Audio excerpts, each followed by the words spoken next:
इस बीच ईरान से एक ब्रेकिंग न्यूज आई है। ये ऐसी खबर है जिसने इजराइल में तहलका मचा दिया है। ईरान ने अपने यहाँ इजराइल की खुफिया एजेंसी मोसाद के एक एजेंट को फांसी दे दी है।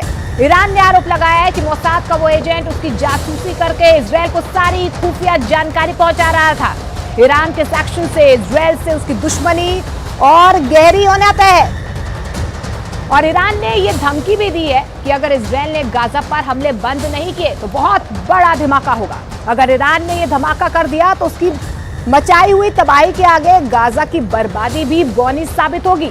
मरने वालों की तादाद हजारों में नहीं लाखों में पहुंच सकती है। लेकिन सवाल यह है कि क्या ईरान ने परमाणु बम बना लिया है?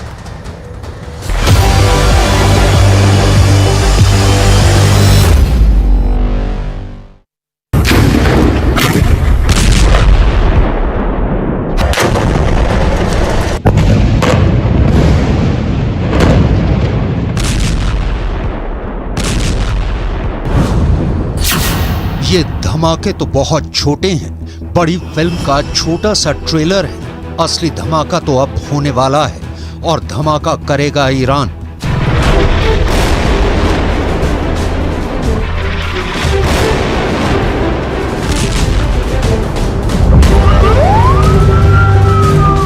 ईरान ने अगर बम फोड़ा तो वो दुनिया का आखिरी बम धमाका भी साबित हो सकता है, क्योंकि वो ऐसा ब्लास्ट होगा जो पूरी दुनिया की चीथड़े उड़ा देगा। ऐसा ब्लास्ट जिससे बचना नामुमकिन होगा। डर है कि ईरान सीधा परमाणु बम फोड़ेगा और वो परमाणु बम का टाइमर सेट कर चुका है।